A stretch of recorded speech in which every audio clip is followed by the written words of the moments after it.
And for the last bit of the program, we have an opportunity to talk a little bit about the issues that were raised by each of our speakers, and I'm going to have Laura get us started with questions, but also with a reflection on what this evening means for her.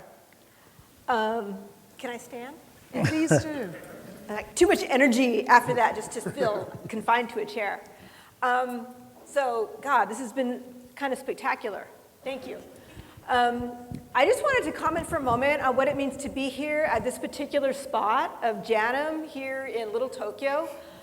This is kind of, for me, I think one of the ground zeros for thinking about Los Angeles and its history. And as I reflect on some of the things that the panelists had to say, a couple of key words come to mind. And those are the words land, white supremacy, violence. And I think somebody talked about taking over the world. And I want to just think for a moment about some of the key events that have happened right here around where we can look out from this particular spot where we're standing right now. And I think about Yangna, which was the largest indigenous settlement in the LA basin at the time of Spanish conquest. And it was located actually pretty close to where downtown City Hall is today. And in around the 1820s, during the Mexican era, a group of Mexicans petitioned the governor to ask that Yangna be moved just beyond the city boundaries. The reason they wanted it moved was because they did not like the native people and their behavior. They gambled, they drank, they engaged in sex. And so they moved the city, Yangna, the community, to Alameda and the 101. So it's just about a block or two north of where we're standing today. And I think it's really important to think about this because these were Mexicans who were trying to distinguish themselves from the native people. Of course, the Mexicans were themselves native people. But I think what's important about this is to think about the way in which white supremacy works, because these themselves were not necessarily white people we're talking about, but they had very much bought into a particular ideology about power, about difference, trying to distinguish themselves, trying to get for themselves a better situation, a better social status, a better set of economic opportunities. And I think that's one of the pervasive things that we can see in all of these stories today, the way in which white supremacy is working. The second thing that we can talk about in this particular site is thinking about Union Station, which, of course, if you take the train, you know what inconvenience this is right now, since right here they have blocked the J-Town train station, which I'm one of those people that normally takes the train. It took me like an hour and a half to get here from USC. But anyway, the Union Station, of course, that was one of the many sites of Chinatown. And there's been like at least 3 different Chinatowns in Los Angeles. And this particular one, they decided, we want that land. These were the white people deciding this, actually. We want this land because we want to build a train station there. And so, of course, that led to then the mass eviction of all kinds of Chinese people from Union Station. And we can see that if you go into Union Station, they have like these little sculptures left with some of the remnants that they found from different archaeological digs. So it's this very profound kind of, this is how we acknowledge and recognize what has happened to these people, right? And they then were displaced and then moved on to the current Chinatown that we have in downtown Los Angeles. And the last thing I'll mention, which has already been mentioned by several of the panelists, of course, is the, how can you not mention, of course, is Japanese-American, the internment in which 100,000 Japanese people along the west coast of the United States were put into internment camps in the interior western part of the United States. And what's important, well, there's many things important about it, but one of the really interesting things is what it also meant for other people of color, or something that Pete talked about, right, in terms of what it meant for African Americans, what it meant for Mexican Americans, what it meant for all kinds of people when they emptied this land of Japanese people. It led to a whole kind of reshifting and different kinds of assortment, new kinds of kind of constellations and kinds of possibilities for other groups of people. And then when they came back, what happened to that community also? My mother-in-law was one of those, both of my in-laws actually were part of that population, and they never came back to J-Town. They were banished out, as it were, into parts of Wilmington, into farm labor camps, into other parts of the South Bay and rural communities, and were never able to come back and establish a viable kind of possibilities. For me, though, I also have family on the East Side, as a Mexican, as a Chicana, and for them that did create new opportunities they were able to come and to take advantage of. So I think, again, it's really interesting to think about the really deep complications. The final thing I'll say about this is let's think about the role of the global in all of this. These aren't just local kind of politics we're talking about. That's not the case of Yang Na, where you have Spain, Mexico, the US all vying for domination. That wasn't certainly the case in terms of World War II displacement, again, a very global kind of situation. And that was not the case also in terms of when we look at what's happening in terms of Chinatown. Again, there was a lot of kind of international kind of capital moving into Los Angeles at the time.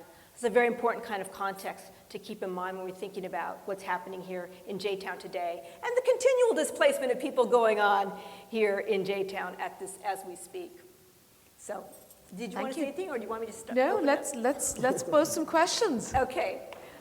Yeah, thank you. One of the first things that came to my mind as you all were talking, and nobody talked about this, and I thought to myself, well, I'm going to put this out there. And that is, Ananya brought together this really amazing panel of people from across the world. And something that I think that I'm thinking about the work of Cedric Robinson and his book, The Black Radical Tradition. And I'm thinking to myself that she brought together 4 people that are part of the African diaspora, or from Africa in some cases. And I'm wondering, to the extent to which you think that the struggle of black people is informing what you're doing, and also its connections to other different people as you are continuing, you're generating new forms of power, you're generating new capacities, you're generating new kinds of connections, and how that, what we call the BRT, or you might call it the Black Radical Tradition, is going on and kind of mobilizing through other places throughout the world. Well, if I can speak to that. So in 2007, when I actually owned a passport, last time I actually owned one, we went to Caracas, Venezuela, for the World Social Forum. And being at the Coalition to Protect Public Health, we thought we was the mightiest thing on the planet until we ran into the red shirts from Brazil, the landless movement, right? Years later, we would run into, just 2 years, short lived later, the anti-eviction campaign in Cape Town. And it's by the created and the ancestor spirit that guided us all together. It's nothing that we planned, as Dr. Lozier talked about earlier. But we made the connection, and we talk about displacement and deportations, the connection between displacement and deportation. We make the connections. How do we make the connections in a sense to move a whole body like the United Nations? I don't know. 2004, Malone Qatari said it's an international land mafia. Raquel discusses urban warfare.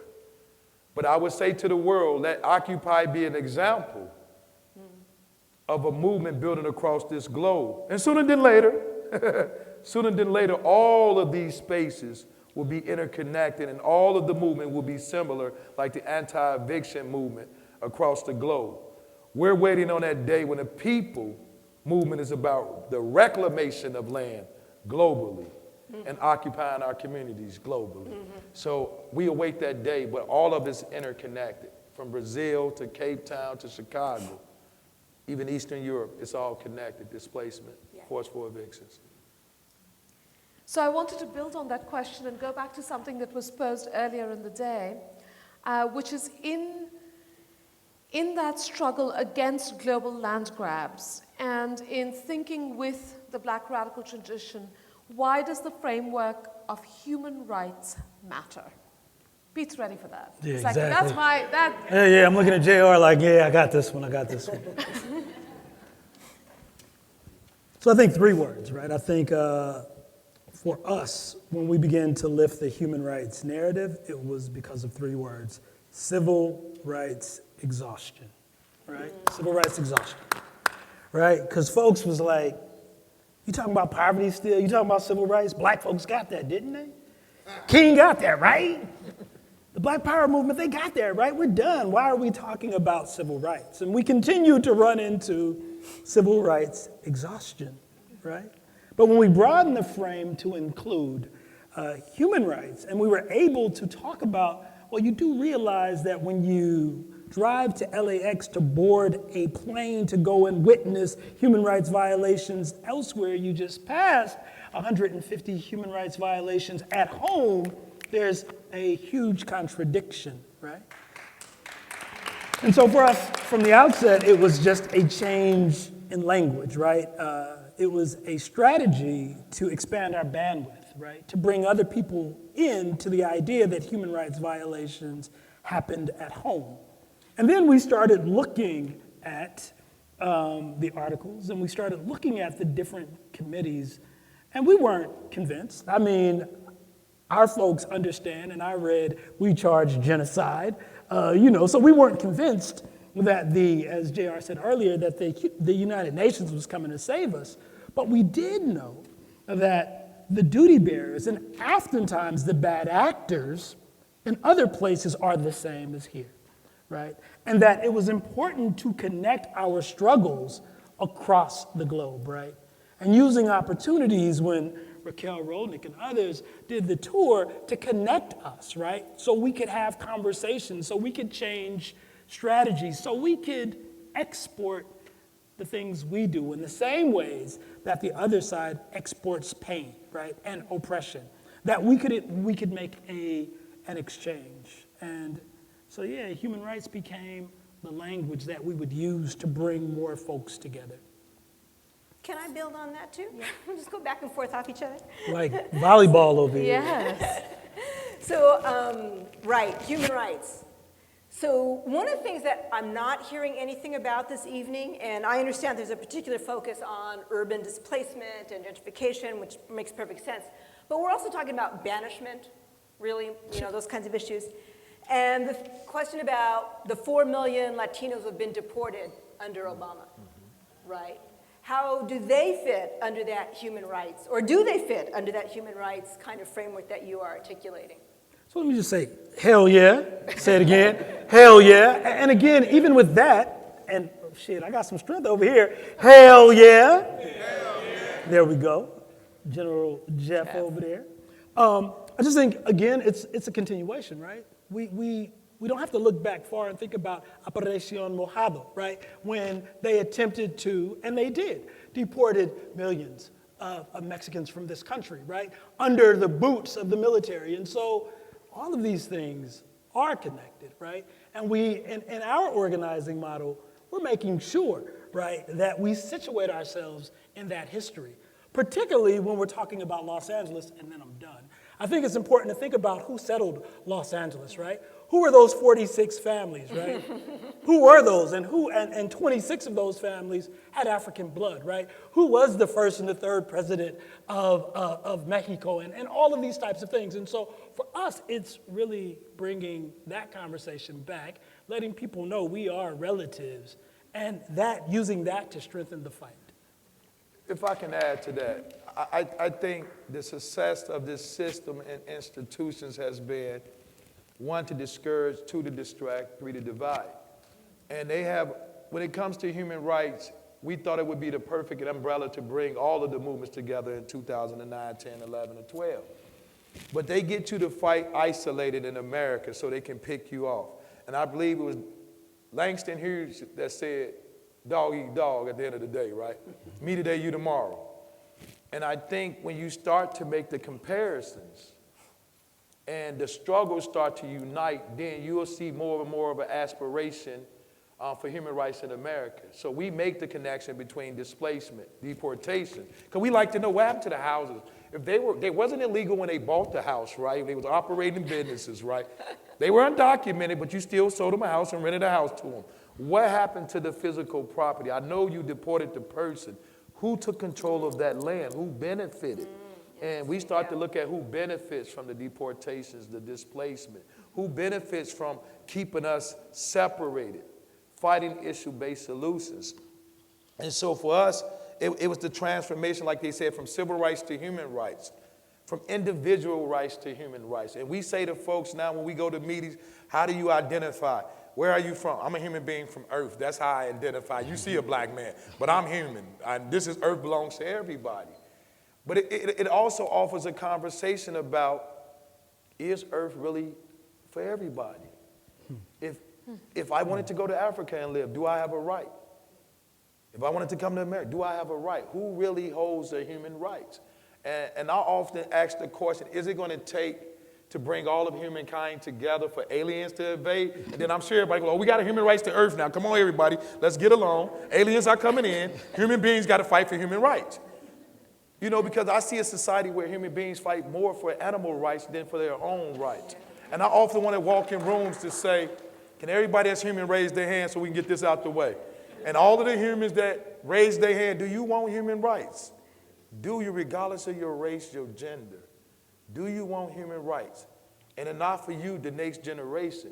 And if you do want human rights, you have to respect the rights of others. It's not an obligation of the government to respect, protect, and fulfill, but it's an obligation of the people. And we have to start to identify with each other as human beings and that we all have a right to be human.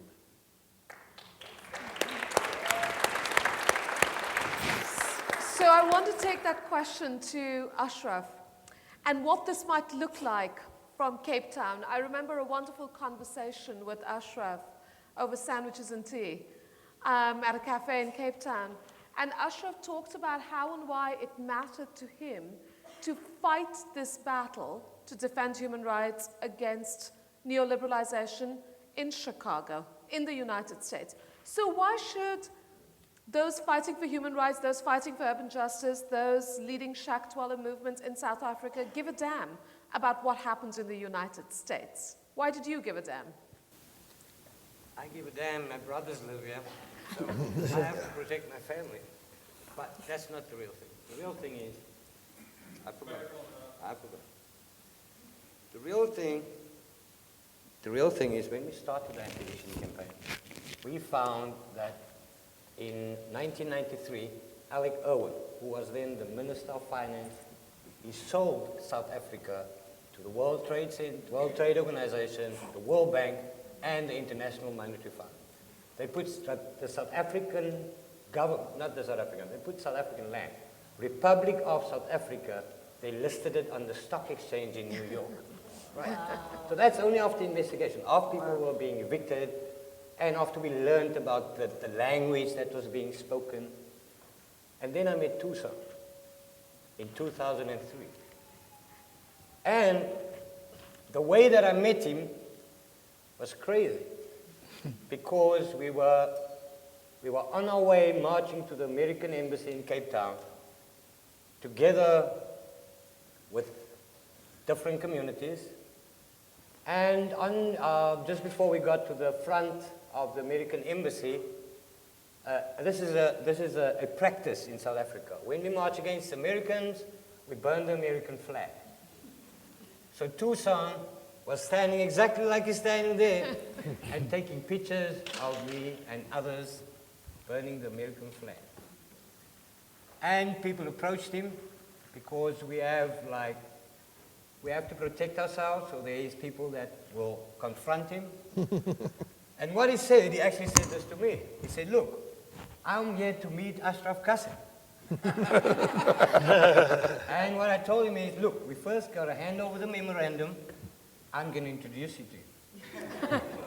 So he followed the march. He was taking pictures, but none of us burning the American flag anymore. And on the way back, I invited him to come home. He was doing some teaching of English or something at a farm that we went to occupy. We occupied the room that he was living in. Actually, there were 4 of us. And he got evicted, by the way, from that farm because we were in this house together in one room. Yeah. And then I proposed it to Tucson. I said, if ever there is an opportunity, we have to deal with the root of the problem. And the root of the problem is there where you live, the university you're at. Okay, not the university you're at, but the university in Chicago. Because at that time, I think Tucson was at Harvard. Yeah. That one too. Oh, that one too. That was the original one. Yeah, but the policies that we have in South Africa is straight out of a what's the name? Milton Friedman. Fried brains. Yes. Freeman. Yeah, something like that. Straight out of the handbook of Milton Friedman. The practice, the execution, everything. It's like chili all over there. But in a more acceptable way. And then we realized we are going to fight this battle in South Africa until the cows come out. And that might never even happen. And I suggested to the son, if we ever get the opportunity, we must speak directly to the University of Chicago.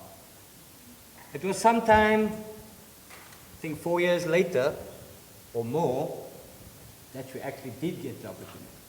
So the first talking opportunity was at the Chicago University. What I suggested is that if we can't deal with the arms and legs in South Africa, in India, in Brazil, we have to deal with the head.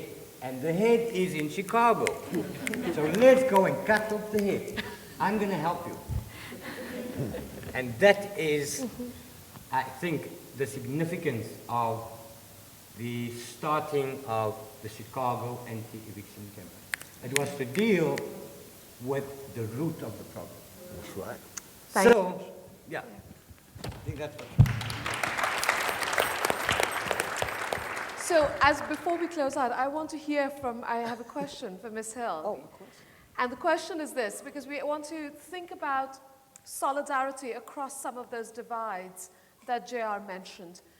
In the story that you told, you talked about what it meant to be middle class and to lose your home, to face that moment of eviction. Are there ways in which solidarity is possible across class lines and other divides? And what might make that possible at this moment, not only in the United States, but in the world? First of all, I don't want to appear to be naive or elitist when I talked about being middle class. I am certain what that means, but I was couching it within the context of capitalism. And in reality, I mean, a person of African descent in Chicago, I mean, middle class, come on.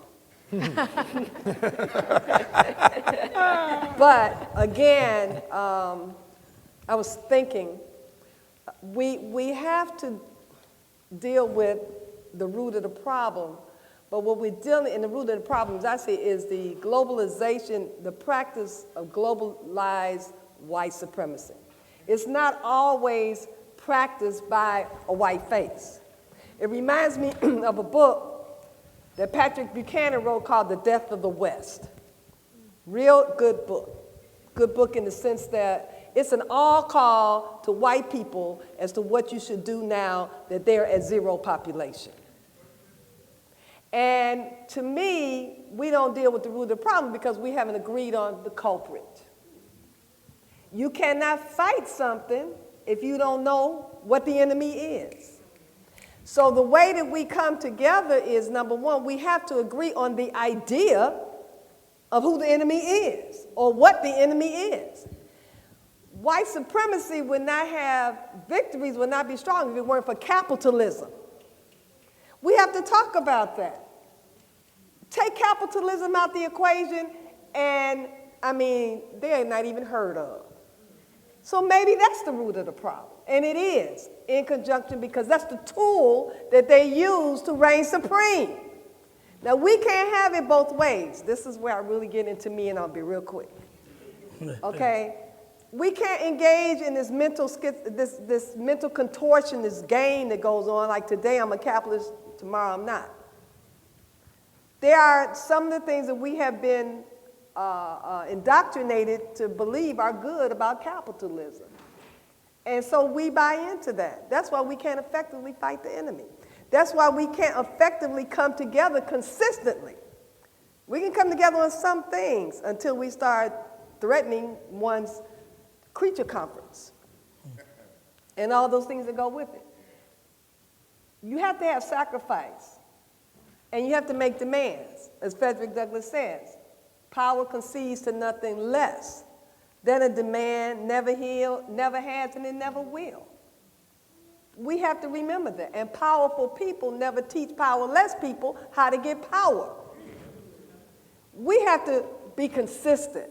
Because I'm really a person who deals with victories. I don't get into this victimization. I may appear to be because they came after my home, but they didn't get it. Yeah, that's right. They didn't get it, and part of it was because I did know how to work the system, but I also worked with the folk outside the system who identified with the most, and I learned that in the 60s. So some of the things we need to do is we have to have historical frame of reference, which I have to say today, everybody acts like all this stuff is new. Some of us have lived long enough to know it's not. It just continues to repeat itself. The names change, but the game is the same. And so let's make a decision. Are we going to go for victory, or are we just going to have something to do until we die? So in trying to answer that question directly, because I've been a part of many coalitions, and especially coming from the perspective of a person of African descent, I never make any bones about that. I don't compromise that in any way. There are times those coalitions fall apart because I don't buy into this convenient concept of capitalism, which again, you know, we doing this thing of fighting white supremacy, but at the same time, I want to be a capitalist. So we have to decide on this because the truth of the matter is they're winning. I'm clear who the enemy is. They're winning. And we do need to leave this world better than how we found it. I was trying to remember the quote from Frantz Fanon, and I'll close with that. Where's Richard. right, on each generation, help me out, Each generation, I don't have a tax, either accept it. must fulfill its mission or betray it, in essence. So we must look at who we are.